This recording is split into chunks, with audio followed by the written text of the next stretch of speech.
제 설교를 제가 한번 들어본 적이 있어요. 제가 듣고 싶어서 들은 게 아니라 저는 뻘쭘해서 제 설교 잘 못 듣거든요. 마치 연예인들이 자기가 나온 어떤 연예인들 들더라고요. 자기가 출연한 영화 도저히 못 보겠다고. 저는 같은 심정인 것 같아요.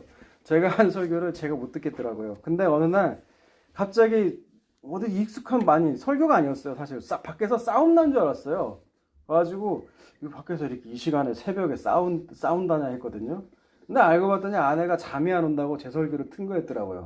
그러니까 제 설교 목소리 듣는데 어디서 싸움이 난 것 같은 목소리였더라고요. 참 듣기가 민망하더라. 하지만 그 가운데도 하나님의 은혜로 또 그 말씀을 듣고서도 회개한 사람이 있다는 것은 하나님의 은혜인 것 같아요. 자, 오늘 본문 말씀은 18장 15절에서 20절인데 우리가 지난주에 또 다른 누룩이라는 말씀으로 같이 말씀을 나누어 봤어요. 예수님이 말씀하실 때 천국을 그 곡식 서마를 부풀게 하는 누룩이라고 하셨지만 그 누룩은 어떤 누룩이었어요? 자기 그 곡식 서마를 도저히 부풀릴 수가 없는 그런 보잘것없는 존재. 그래서 버려져야 되는 마땅한 존재임에도 불구하고 하나님이 그 곡식 서마를 부풀게 하는 누룩으로서 하나님께서 쓰임받는 하나님 앞에 은혜로 들어갈 수 있는 나라가 바로 천국임을 보여주시기 위해서 누룩을 썼다면 바리새인 서기관들의 그 누룩은 또 다른 누룩이라는 거예요. 바리새인과 서기관들은 자기들이 하나님 말씀을 잘 지켰다고 생각을 해요. 말씀의 겉 형식만 지키려고 노력을 했고 그 말씀을 자기의 유익에 따라서 이용했다는 그런 죄책감이 없는 그런 누룩을 얘기한다고요. 이 누룩의 누룩의 차이는 너무나 커요. 하나님이 자기가 보잘것없는 존재인 걸 알매도 불구하고 하나님이 불러주셨다는 그 은혜를 아는 누룩들은 이 세상에 썩어져갈 것들을 구하지 않는다고요. 어떻게 살겠어요? 그 누룩이라면 감사하며 살겠죠. 나 같은 이 존재를 하나님께서 불러주신 것만 해도 감사한데 어떻게 이 세상에 썩어져갈 것들 그렇게 살아가겠냐고요. 하지만 그렇지 않은 존재들은 자기 의로 꽉 찬 내가 말씀을 지켰다고 하는 그 의가 있는 바리새인과 서기관들의 누룩은 결코 진짜인 신 예수 그리스도를 알아보지 못하고 자기가 만든 신 하나님을 믿으면서 살아간다는 거예요. 여러분 이게 어마어마한 거예요. 어마어마하게 무시무시한 거예요. 내가 종교생활 신앙생활 40년을 했다고 하는데 내가 쫓아온 것이 결국 내가 만들어낸 신이라는 것을 죽음 뒤에 알게 된다면 여러분 얼마나 끔찍한 거겠어요. 그러니 하나님께서 우리에게 은혜 주셔서 우리가 누룩 같은 존재 정말 쓰임받을 수 없는 그런 보잘것없어서 버려야 되는 마땅한 존재인 것을 아는 그 은혜가 저와 여러분에게 있기를 주님의 이름으로 축원합니다. 네.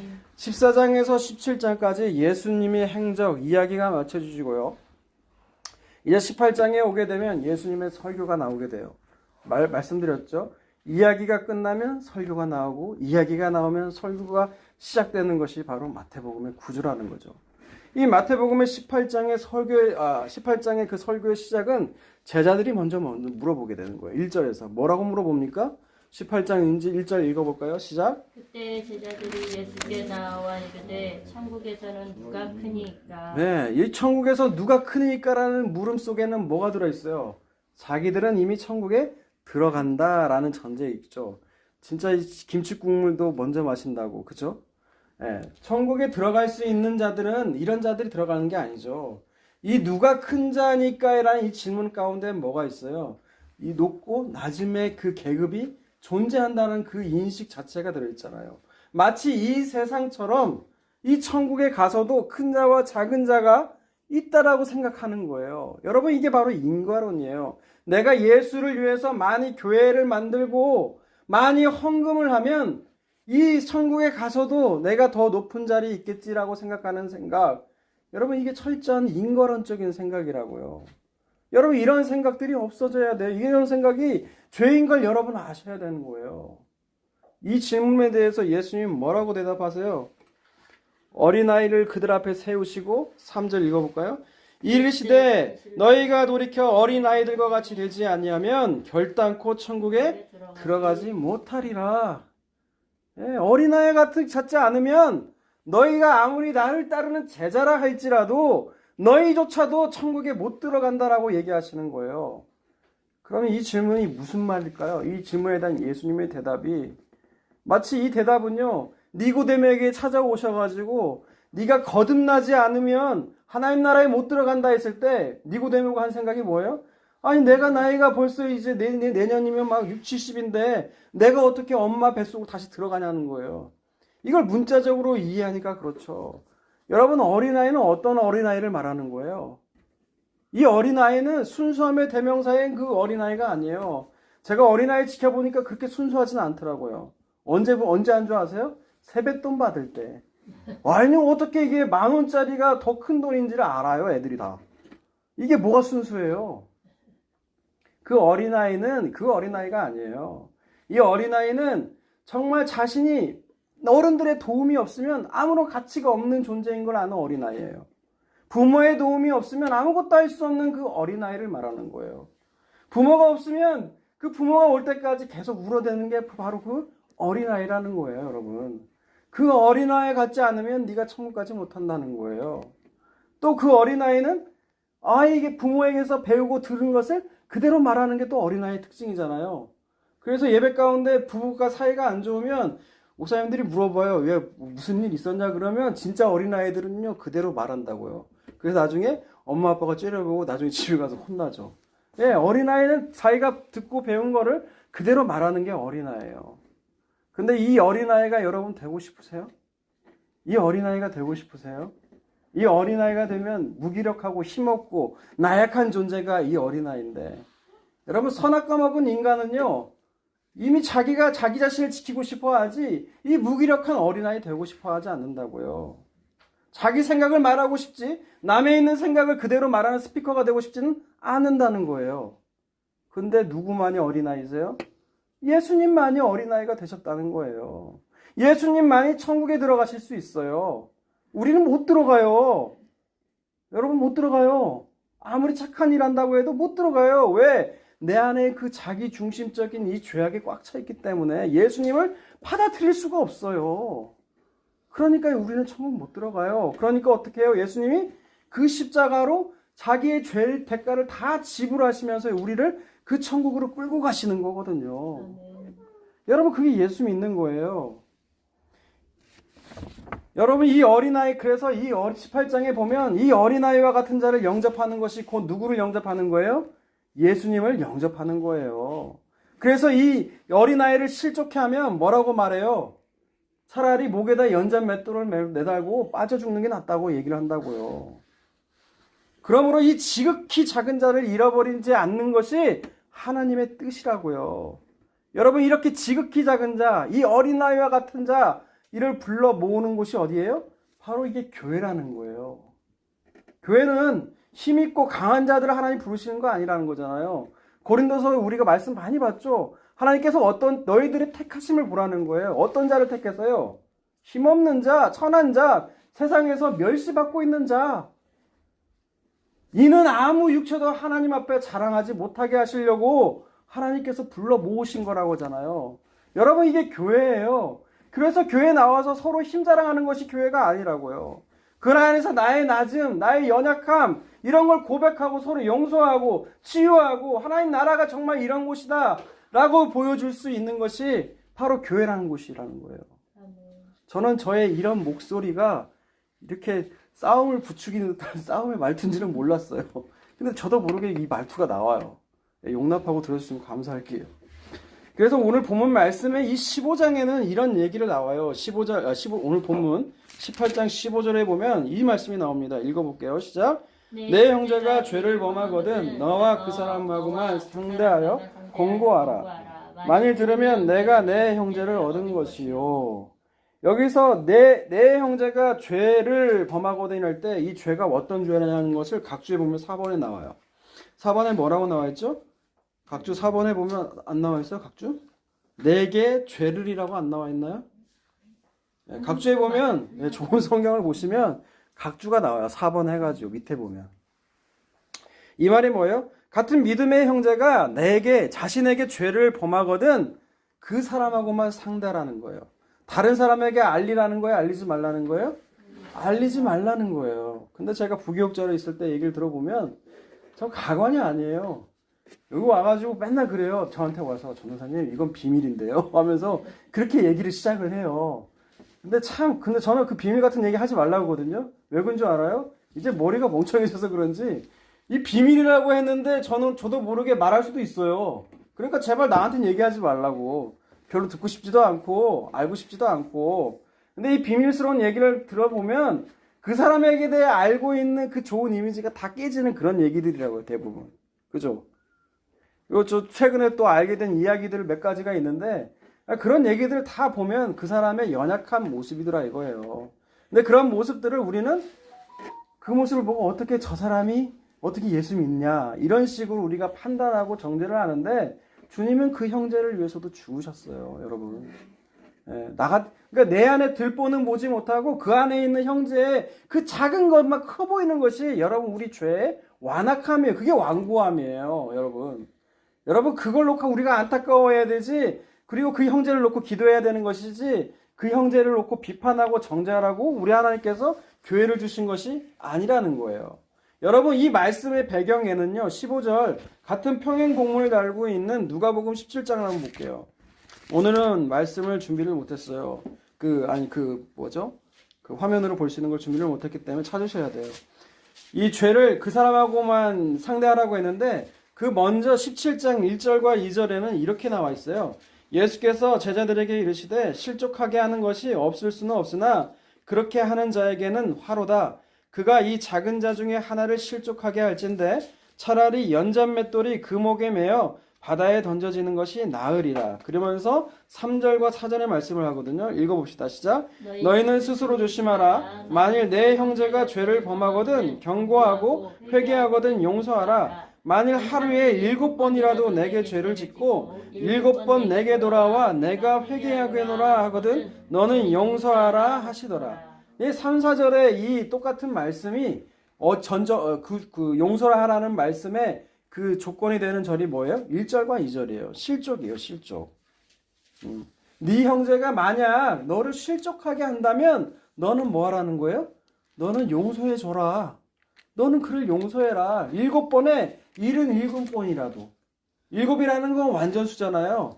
같은 믿음의 형제에게 자신에게 그 죄를 완전하게 용서라는 건 너희가 네 죄의 용서함을 완전하게 받았듯이 너도 그 형제를 용서하고 품어줘라. 그런 것이 마땅하지 않느냐. 그걸 보여주는 것이 어디다? 교회다. 그것이 여러분 교회예요. 그걸 보여줘야 돼요. 교회에서 여러분 싸울 수 있습니다. 인간이기에 자기 중심적인 죄를 여전히 갖고 있기에 교회에서 싸울 수가 있어요. 하지만 화해하고 예수의 이름으로 용서하고 하는 것이 보여주는 것이 어디야 돼요? 바로 교회에 된다고요. 교회에. 그래서 16절을 보면 다시 오늘 본문을 갈게요.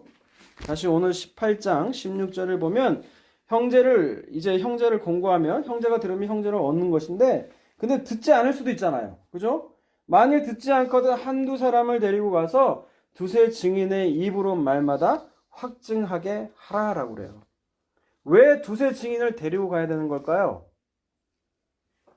여기에는 구약의 배경이 있어요. 마태복음은 유대인들을 대상으로 쓰여진 거기 때문에 마태복음을 읽는 유대인들은 알아요, 이 배경을. 하지만 우리는 유대인이 아니기 때문에 그 배경을 알아야겠죠? 네, 신명기서 말씀을 봅시다. 신명기 19장을 보세요. 신명기 19장을 보면 왜 두세 명의 증인을 요구를 하는지를 나와 있습니다. 19장 15절에 보세요. 15절. 사람의 모든 악에 관하여 또한 모든 죄에 관하여는 한 증인으로만 정할 것이 아니요 두 증인의 입으로나 또는 세 증인의 입으로 그 삭정을 확정할 것이며. 아멘. 왜 분명히 나오죠? 악을 정하기 위해서는 뭐 해야 된다? 혼자만 있어서는 안 된다는 거예요. 두 사람 혹은 세 명의 입으로 말미암아 이것을 확정을 시켜야 된다는 거예요. 그 목적이 뭘까요? 16절부터 21절까지 봅시다. 시작. 만일 위증하는 자가 있어 어떤 사람이 악을 행하였다고 하면 그 논쟁하는 쌍방이 같이 하나님 앞에 나아가 그 당시에 제사장과 재판장 앞에 설 것이요 재판장은 자세히 조사하여 그 증인이 거짓 증거하여 그 형제를 거짓으로 모함한 것이 판명되면 그가 그의 형제에게 행하려고 꾀한 그대로 그에게 행하여 너희 중에서 악을 제하라. 그리하면 내암은 자들이 듣고 두려워 다시는 그런 악을 너희 중에서 행하지 아니하리라. 내 눈이 긍휼히 여기지 말라. 생명에는 생명으로, 눈에는 눈으로, 이에는 이로, 손에는 손으로, 아래는 발으로이니라. 아멘. 왜 이렇게 두세 명의 증인이 필요해서 그 악을 확정을 시키냐는 거예요. 그거는 반드시 벌을 해야 하기 때문에 그래요. 반드시 벌을 하는 목적이 뭡니까? 남은 자들이 듣고 두려워해서 다시는 그런 악이 너희 공동체에 있어서는 안 되기 때문에 하나님께서 경계지석, 알아요? 경계지석, 타산지석, 이것을 교훈으로 삼아서 다시는 그렇게 하지 말라고 한 거예요. 그럼 좋은 거 아닙니까? 그런데 예수님은 지금 뭐라고 말씀하시는 거예요? 지금 뭐라고 말씀하시고 있는 거예요? 예수님은 그런 자들을 용서하고 용납하라는 거예요, 지금. 예수님은 율법대로 죄 지은 자를 벌해야 되는데 그 죄 지은 자를 벌하지 않고 예수님은 용서하고 용납하라는 거예요. 여러분, 그게 왜 그렇습니까? 요한복음 1장 17절을 보세요. 율법대로 이렇게 되지만 요한복음 1장 17절에 보면 예수님이 오신 이유 이렇게 나와 있어요. 율법은 모세로 말미암아 주어진 것이요 은혜와 진리는 예수 그리스도로 말미암아 온 것이라. 여러분, 율법대로 하면 우리가 하나님 앞에 설 수 있나요? 없나요? 하나님 앞에 설 수 있는 사람 아무 육체 없어요. 모든 사람이 죄를 범하며 하나님의 영광에 이르지 못하더니. 그래서 예수님은 자기 십자가로 이 율법의 저주 모든 것을 지켜야 의로워질 수 있는데 그 의로워질 수 있는 걸 아무 육체가 못하니까 예수님이 자기 육체로 그 율법에 요구한 대로 그 저주를 온몸에 자기가 받으심으로 말미암아 그 십자가로 대가를 다 치셨다는 거예요. 그걸 속량이라고 그래요. 그래서 십자가에는 뭐가 나타나요? 하나님의 심판이 분명히 있어요. 하나님의 아들도 심판을 받았는데 우린 심판 안 받을까요? 당연히 받죠. 그런데 그 십자가뿐만이 아니라 이걸 바라보는 모든 자에게 용서를 베푸시는 하나님의 의가 또한 같이 공존해 있다는 거예요. 여러분, 이것이 옛 언약과 새 언약의 차이입니다. 오늘 본문 17절로 돌아오면, 오늘 18장 17절에 돌아오면 두세 증인의 말을 안 들을 수도 있잖아요. 그죠? 듣지 않으면 뭐라고 말해요? 교회의 말하고 교회의 말도 듣지 않으면 이방인과 세리와 같이 여기래요. 교회의 말을 듣지 않는다는 게 여러분 구체적으로 무슨 말이에요? 하나님이 교회를 어떻게 만드셨어요? 예수 그리스도 자기 아들의 피로, 예수님도 하나님이니까 하나님이 자기 피로 사신 것이 어디예요? 교회라는 이름이잖아요. 그래서 교회는 예수 피로 대속함을 받은 자들이 모인 곳이 어디예요? 그게 바로 교회예요. 이런 교회 말을 듣지 않겠다는 건 뭐예요? 예수님을 믿지 않겠다는 것과 똑같잖아요. 그러니 이들을 이방인과 세리같이 여기라는 거예요. 하나님 백성으로 취급하지 않겠다는 거죠. 근데 여기에는 마치 이 말을 보면 쫓아내라, 내보내라, 막 이런 말씀같이 여겨지지만 여기에는 하나님의 긍휼이 더 담겨 있다는 거예요. 여러분, 사도행전 20장을 볼까요? 우리가 지난주에 사실 봤거든요. 사도행전 20장 28절부터 32절까지를 보면 제가 읽어드릴게요. 이것은 바울이 예배소 교회를 떠나면서 지난주에 본 말씀이에요. 예배소 교회 장로들을 불러서 교회를 위해서 부탁한 말씀인데 뭐라고 나와 있냐면, 여러분은 자기를 위하여 또는 온 양떼를 위하여 삼가라. 성령이 그들 가운데 여러분을 감독자로 삼고 하나님이 자기 피로 사신 교회를 보살피게 하셨느니라. 내가 떠난 후에 사나운 이리가 여러분에게 들어와서 그 양떼를 아끼지 아니하며 또한 여러분들 중에서도 제자들을 끌어 자기를 따르게 하려고 어그러진 말을 하는 사람들이 일어날 줄을 내가 아노라. 네, 30절을 보면 우리가 지난주에 본 건 28절에서 아마 30절 그 말씀을 많이 봤을 거예요. 그 이리가 뭐라고요? 이리가 예수를 따르지 않고 자기를 따르게 하는 존재가 바로 이리라는 거예요. 하나님의 든든히 세워져가 있는 교회에 늘 이리 같은 자들이 오게 돼 있다는 거예요. 이리 같은 자들이 와서 교회를 무너뜨리려고 한다는 거예요. 그래서 바울이 부탁하는 게 31절, 32절이에요. 읽습니다. 시작. 그러므로 여러분이 읽게요. 내가 3년이나 밤낮 쉬지 않고 눈물로 각 사람을 훈계하던 것을 기억하라. 지금 내가 여러분을 주와 및 그 은혜의 말씀에 부탁하노니 말씀이 여러분을 든든히 세우사 거룩하게 하심을 입은 모든 자국 가운데 기업이 있게 하시리라. 아멘. 분별해야 된다는 거예요. 분별하는데 뭐가 분별을 하게 해요? 말씀이 여러분을 든든히 세워가게 한다는 거예요. 이 기록된 모든 말씀이 교회를 든든히 세워가게 한다는 거예요. 우리의 노력이 아니라 하나님의 말씀, 예수 그리스도의 그 말씀이 의 교회를 든든히 서로 세워가게 한다는 거예요. 그래서 결국은 뭘 얻게 하려고? 기업을 얻게 하려고. 기업이 뭐예요? 기업이라고 하니까 뭐 SK 삼성이에요? 아니에요. 예수 그리스도를 너희 삶 가운데 얻게 하려고 한다는 거예요. 목적은 모두 다 예수 그리스도예요. 여러분, 이방인과 세리같이 여겨라. 교회 말 안 들으면 이건 내쫓으라는 말은 사실 뭐예요? 나가서도 이와 같은 것이 바울의 서신서에도 있거든요. 내보내라는 것이 있어요. 그 교회는 분명히 이 말 안 듣는 자를 치려야 된다는 말씀들이 곳곳에 나옵니다. 그런데 그게 심판하려고 하는 게 아니에요. 징계하려고 하는데 목적이 있지 않아요. 왜? 그 사람이 밖에 있어서 그 교회 안에 그 교회 공동체의 모습을 그리워해서 다시 그 죄를 깨닫고 회개하고 돌아오게 하려고 내보내는 것이지, 이 사람을 밖에 내보내서 너는 사단의 자식이야, 너 지옥 가버려, 이게 아니라고요.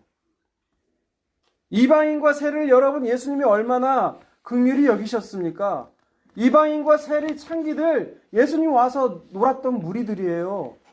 저기 공원에 가셔서 술 먹고 같이 노셨던 무리들이 이방인 세리 창기들이에요. 그 얼마나 긍휼히 여기셨다고요. 그들은 자기가 죄인인 걸 알잖아요.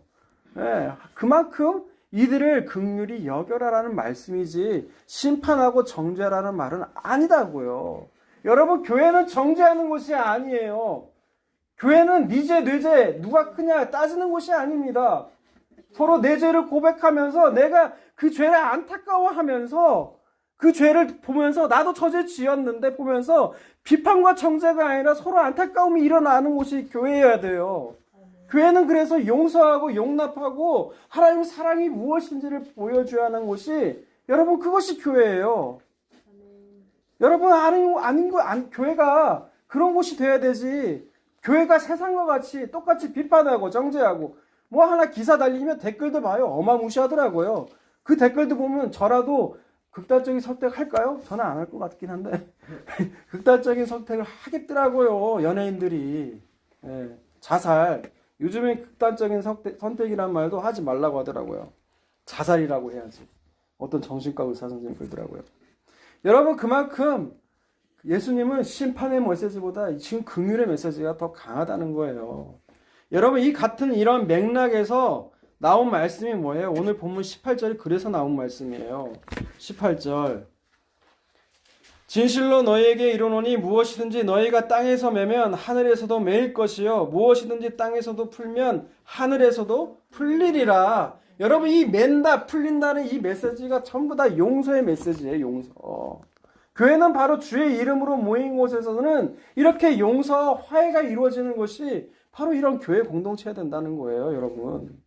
여러분, 우리는 지금 땅에 살고 있지만 우리의 존재, 원래 소속 존재는 어디예요? 하나님 나라잖아요. 땅과 하늘을 이어주는 이 존재가 바로 이 성도라고요. 그래서 땅에서 매면 하늘에서도 매이고 땅에서도 풀리면 하늘에서 풀린다는 것이 바로 이 성도란 존재, 예수 그리스도 때문에 우리가 그런 존재가 된 거잖아요. 그렇죠. 그래서 주의 이름으로 매고 풀리는 건 주의 이름에 달려 있는 거예요. 여러분, 그런 맥락에서 19절이 그런 맥락에서도 봐야 되는 거예요. 19절 읽습니다. 진실로 다시 너희에게 이르노니 너희 중에 두 사람이 땅에서 합심하여 무엇이든지 구하면 하늘에서 계신 내 아버지께서 그들을 위하여 이루게 하시리라. 이 19절의 메시지 역시 어디의 맥락에서 봐야 돼요? 15절부터 나온 17절에서부터 나오는 그 용서와 화해와 정죄하지 말라는 그 메시지가 18절, 19절도 동일하게 적용돼야 되는 거예요. 그렇게 보지 않고 19절을 따로 떼서 보면 얼마나 달콤한 기도예요. 뭐라고 나와요? 두 사람이 땅에서 합심하여 무엇이든지 구하면 하늘에 계신 내 아버지가 이루게 하시리라. 저도 이거 놓고 많이 그 기도인도 했거든요. 회개할게요. 여러분 이거 아니에요. 예. 무엇이든지 구하면 합심해서 기도하면 내가 다 이뤄줄게. 여러분 이런 기도 아니라고요. 이 기도는 용서에 관한 거예요. 내가 어떤 형제를 정죄하고 비난했다면 그 형제를 놓고 기도하지 않은 것들에 대해서 우리가 회개해야 되고요. 그 형제가 만약 죄를 범했다면 이 메시지를 듣고 회개해야 되는 거고요. 서로 용서를 구하고 베풀고 하는 것이 바로 어디다? 교회다. 그 교회에 대한 메시지가 바로 무엇이든지 구하면이라는 거예요. 합하면, 합심하면. 여러분 우리가 계속해서 기도했던 게 뭐였어요? 우크라이나하고 러시아 전쟁이 그치게 해달라고 얼마나 기도했습니까? 전쟁 그쳐졌어요? 계속 하잖아요 1년째. 그죠? 이런 기도 합심하여서 드려주면 주님 진작 들어줘야 되지. 근데 성경에 무엇이든지 구하면 내가 들어주겠다는 것이 여기만 있는 게 아니에요 사실. 요한복음 14장을 보세요. 요한복음 14장 13절을 보면 이렇게 나와 있어요. 제가 빨리 찾으니까 읽어드릴게요. 너희가 내 이름으로 무엇이든지 구하든지 내가 행하리니 이는 아버지로 하여금 아들로 말미암아 영광을 받으시게 하려 함이라. 내 이름으로 무엇이든지 내게 구하면 내가 행하리라. 이거 성경 진짜 교회 가면 많이 써 있거든요. 내 이름으로 구하면 내가 무엇이든지 행하리라. 예. 근데 이 14장의 배경이 중요해요. 14장의 배경. 요한복음 14장은 예수님이 떠나신다고 하니까 제자들이 근심해요. 왜 떠나? 여기 있어야지. 근데 예수님은 자신이 떠나는 게, 내가 떠나는 게 유익하다라고 말씀하시면서 뭐라고 그래요? 그 이유는 내가 가야 너희들이 거쳐야 할 처소를 내가 마련한다는 거예요. 예수님과 함께 살 수 있는 곳을 내가 마련하겠다. 이거예요.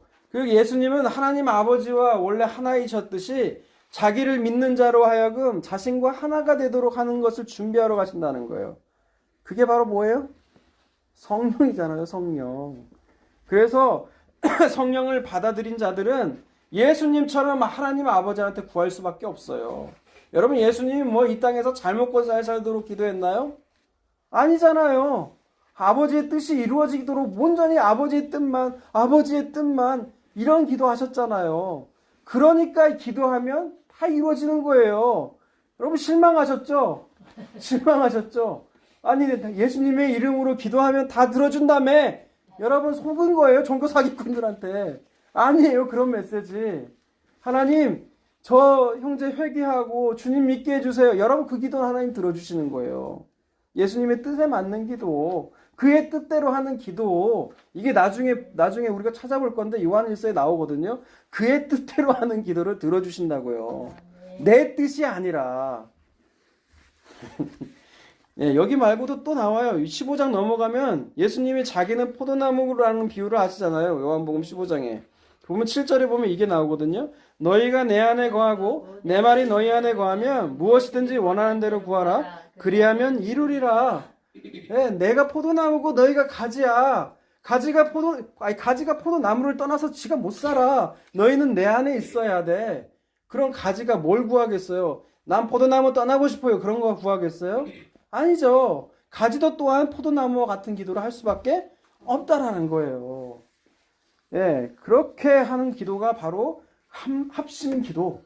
그렇게 하는 기도가 합심 기도. 예수님과 한 몸이 돼서 우리가 예수 그리스도의 몸이잖아요. 교회가 한 몸이 돼서 하는 기도가 뭐다? 합심 기도예요. 합심 기도. 아시겠어요? 네, 오늘 본문 20절 마지막으로 본문 20절 볼게요. 우리 막내가 하품하면 빨리 설교 끝내라는 뜻이에요. 20절 읽습니다. 시작. 두세 사람이 내 이름으로 모인 곳에는 나도 그들 중에 있느니라. 아멘. 예, 두세 사람이 누구의 이름으로 모여 있어야 돼요? 주의 이름으로 모인 곳이 바로 교회라는 거예요. 그런데 왜 하필 두세 사람일까? 라는 거죠. 근데 여기에도 배경이 있더라고요. 예, 이 율법을 해석한 것이 미시나라는 책인데 미시나의 9절에는 이런 말이 있대요. 들어보세요. 두 사람이 함께 율법 말씀을 연구하는 곳에는 하나님이 그들과 함께 계신다라는 구절이 있대요. 뭔 말인지 아시겠어요? 무슨 말인지 아시겠어요? 다시 읽어드릴게요.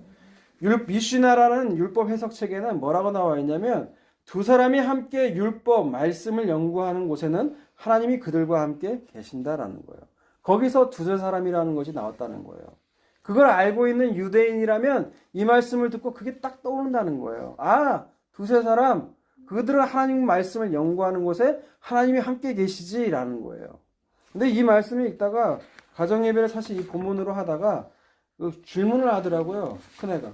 그럼 한 사람이 모이면 교회 아니에요? 당돌한 질문이지만, 네. 예수 그리스도의 영이 계신 곳에는 그 한 사람, 이 장소가 중요한 게 아니고요. 그 사람이 교회 맞습니다. 근데 왜 하필 두세 사람이라고 요구했느냐는 거죠. 그걸 알기 위해서 우리가 요한일서를 볼 거예요. 요한일서를 봅시다. 요한일서 5장을 보면 요한일서 5장 13절을 볼게요. 내가 하나님의 아들의 이름을 믿는 너희에게 이것을 쓰는 것은 너희로 하여금 너희에게 영생이 있음을 알게 하려 함이라. 요한일서 이걸 쓰는 것은 하나님의 아들을 믿는 너희에게 영생이란 게 뭐예요? 영원히 사는 거예요? 그렇게 되면 지옥도 영생이에요. 지옥 가는 것도 영생이에요. 영생은 뭐예요? 예수님이 그 안에 있다는 것을 너희로 하게 알게 하려면 있는 거예요. 14절 15절 볼게요. 그를 향하여 우리가 가진 바 담대함이 이것이니, 담대함이 뭐냐 했더니 뭐예요? 그의 뜻대로 무엇을 구하면 들으심이라.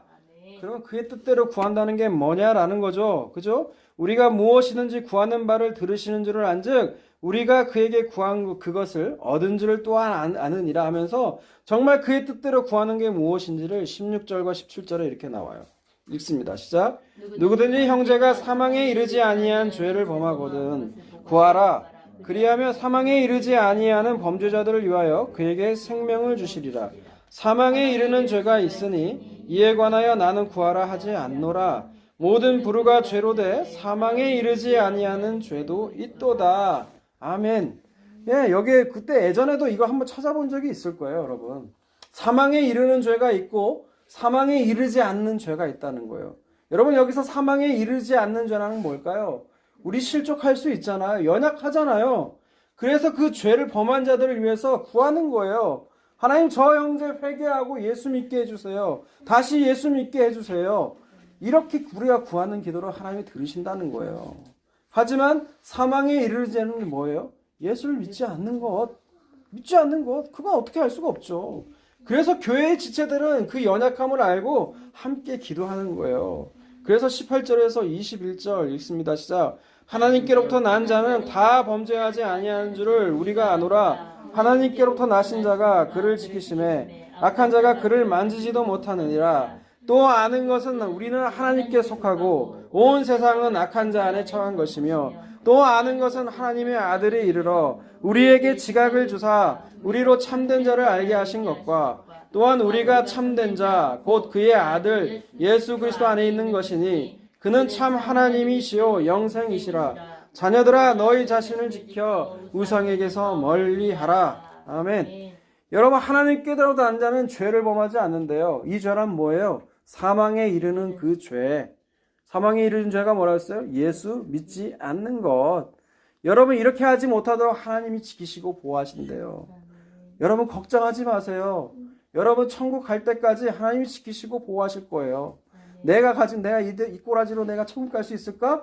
걱정하지 마세요. 여러분, 꼬라지로는 여러분 지옥 가야 마땅한데 예수님이 그 은혜로 내 이름을 믿은 그 권세로 여러분, 우리는 천국 가요. 그렇게 지키시고 보호하세요. 그러면 질문, 왜 하나님은 교회를 만드시는데 한 사람 1인 교회 만드시지 않을까? 왜 그럴까요? 이 죄, 연약함 죄, 이거 서로 알으라고. 안 그러면 여러분, 우리가 예수 잘 믿는 줄 알아요. 내가 성경 읽고 기도하고 있으면요, 여러분 예수 잘 믿는 줄 착각해요. 근데 언제 아는 줄 아세요? 봉사해봐요. 교회 안에서 여러분 봉사해봐요. 그러면 얼마나 티격태격 싸우는지 몰라요. 우리는 교회 안에 봉사가 별로 없으니까 작은 부대라서 그렇지만 교회 가봐요. 그러면 그 안에서 박집사, 정집사 하면서 이 뒷말도 많이 나오고요. 나는 이걸 하는데 너는 뭐 했냐는 등 막 자기 의도 나오고 싸우고 그래요. 그러면 그럴 때마다 뭘 깨달아야 돼요? 우리의 연약함을 위해서 대신 주신 예수 그리스도. 서로 용서하시라는 그 예수님의 그 메시지. 여러분 그걸 기억하면서 교회가 같이 성장해 가는 거예요. 여러분 저는 우리 교회가 그렇게 되길 바랍니다. 혼자 사는 여러분 자기 죄를 알 수가 없어요. 그 죄를 통하여서 자기만 잘났다고 생각하지 그 형제의 연약함을 통해서 내 죄를 볼 줄 알고 그 형제의 죄를 통해서 같이 연약함을 같이 담당하면서 같이 이루어가는 그 교회가 하나님께서 해오신 그 교회 모습이 되기를 주님의 이름으로 축원합니다. 아멘.